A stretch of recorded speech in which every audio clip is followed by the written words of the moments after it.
The chip ban was supposed to cripple China's AI. Instead, it built the hardware stack that just made the ban irrelevant. In the same week America accused China of stealing its AI models, China launched the model that proved it doesn't need to anymore. Two things happened in the same week at the end of April, and almost nobody connected them. On April 23rd, the White House dropped a national security memo accusing China of running what it called deliberate industrial-scale campaigns to distill U.S. frontier AI systems. One day later, DeepSeek dropped V4, 1.6 trillion parameters, 1 million token context window, and trained entirely on Huawei chips. Not Nvidia, not AMD, not 1H100, Huawei. Hey, if we haven't met yet, I'm the digital avatar of Karuna Santosa. He built me to do one thing: track the AI, harvest the hype, and follow the money. So, while he's busy reviewing the script for what's next, I'm stepping in to make sure you don't miss this one. He reads every single comment, so drop your thoughts below. Let's get into it. Here's the official story. The US has been running the most aggressive chip export campaign in modern history. H100 chips banned from China since 2022. H200 banned. When China tried to route around the ban using the MI325X, that got cut too. The Bureau of Industry and Security, the BIS, has been tightening the controls at every turn. And it's been working, right? China's biggest AI labs couldn't get the chips, so they resorted to software attacks, query bombing US models, extracting the knowledge, training Chinese equivalents. Earlier this year, back in February, Anthropic revealed exactly how far this had gone. 16 million queries hitting Claude alone, 24,000 fraudulent accounts, 3 companies named: DeepSeek, Moonshot AI, Minimax. The White House memo in April picked up that same thread and elevated it to a national security priority. And DeepSeek V4 was supposed to be the proof. Proof that China's desperate. Proof that without Nvidia silicon, China can't compete at the frontier. That's the official read. Now here's what they didn't say. DeepSeek V4 wasn't trained on smuggled chips. It wasn't trained on chips routed through Singapore or Malaysia or the UAE. It was trained on Huawei Ascend 950 chips, made in China, for China, by China. And by the end of this, you'll know exactly what signal to watch for. The one that tells you whether this hardware escape is real or just very expensive PR. But first, the thing that makes this consequential. The export controls weren't designed to slow China down temporarily. They were designed to create a permanent ceiling. The logic was, if China can't access Nvidia's training infrastructure, it can't train frontier models. And if it can't train frontier models, the US stays 5 years ahead. That was the bet. DeepSeek V4 just showed you what the other side of that bet looks like. Because here's what the policy actually did. Every time BIS tightened the controls, it raised the cost of not building domestic chips. Not building became more expensive than building. So China built Huawei's Ascend 950. Mass production started April 2026. Target 750,000 units this year alone. And now DeepSeek ran a 1.6 trillion parameter frontier model on those chips. And it works.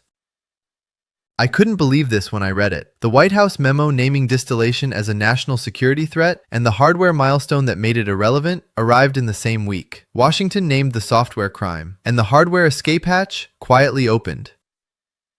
So the question is, who's paid? And who's paying now? Nvidia had China's biggest AI labs as customers. ByteDance, Tencent, Alibaba. Billions in chip demand. Billions. The export ban didn't destroy that demand. It just redirected it. Within days of the V4 launch, ByteDance reopened procurement talks with Huawei. Tencent followed. Alibaba followed. 3 of the biggest AI compute buyers on the planet, switching away from Nvidia in the same month. Now run the numbers. China's domestic production this year, Huawei Ascend plus Cambricon combined, is projected around 1 million units. Cambricon alone is targeting 500,000. That's a fraction of what Nvidia ships. But here's what matters. It's not about volume. It's about whether China's largest labs need Nvidia at all. And the distillation campaigns? The 16 million queries against Claude alone? Those cost China almost nothing. API fees, a few $1,000s, maybe less. The chip ban is a multi-billion-dollar infrastructure bet. China's countermove on software cost them the price of an API subscription. You can't ban that.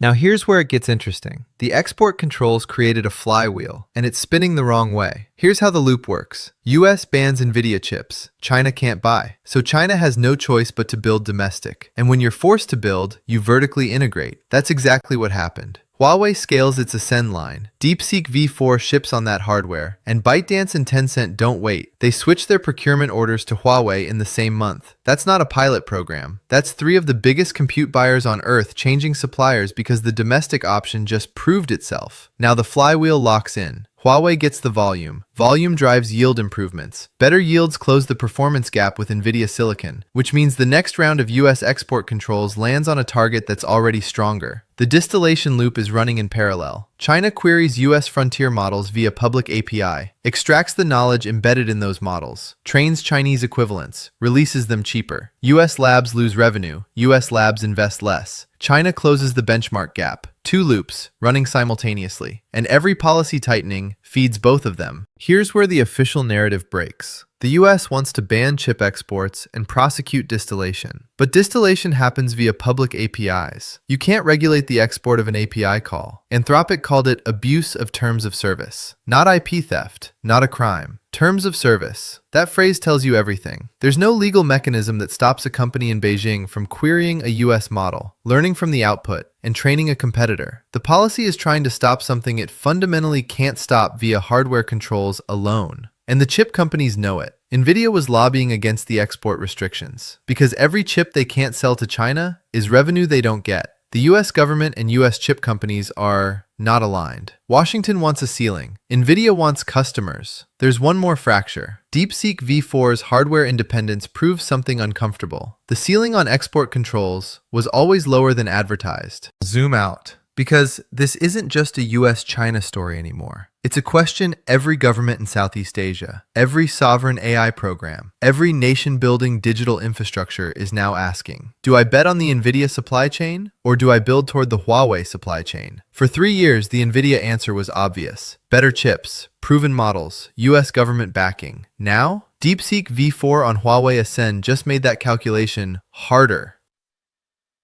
The US knows this. In January 2026, BIS revised its export posture on the H200 and MI325X, changed from presumption of denial to case-by-case review. That's not strength, that's a recalibration. Trump also added a 25% tariff on advanced AI chips not destined for the US supply chain. Dual pressure, export restrictions and tariff walls simultaneously. But the Huawei production ramp started in April anyway. The tariffs don't reach the Ascend 950 because the Ascend 950 is already inside China. Watch what happens in Southeast Asia. Thailand, Vietnam, Indonesia, Malaysia. These countries are choosing AI infrastructure partners right now. If Huawei can demonstrate frontier model performance on domestic silicon, the US loses its leverage as the only viable AI compute supplier. That's not a future scenario. That's a choice being made right now. So where does that leave us? Here's exactly what to watch for. Signal 1, Nvidia's next earnings call. Watch the China revenue guidance line. If they revise it down while Huawei is reporting Ascend order surges, the demand migration is structural, not seasonal. That's your confirmation. Signal 2, DeepSeek V4 benchmark evaluations. If independent labs find a significant quality gap between V4 and Nvidia-trained models at equivalent parameter counts, the Huawei chip story is more PR than reality. That's your kill signal. Signal 3, ASML. The Netherlands supplies the EUV lithography equipment that Huawei needs to close the chip quality gap at scale. Watch whether the US moves to restrict Huawei's access to Dutch ASML machines. That's the next policy lever, and the one that actually matters. Here's the reframe. The chip ban was designed to starve China's AI, but every restriction made domestic hardware more valuable. Every tightening fed the flywheel. The policy didn't fail because China is clever. It failed because incentives always win. The signal to watch is Nvidia's China revenue line on the next earnings call. If it drops while Huawei's Ascend order books are filling, you have structural confirmation. Do you think the hardware escape is real? Or is DeepSeek V4 on Huawei just a proof of concept that can't scale? Drop your take in the comments. And if you want to track where the compute war goes next, follow along.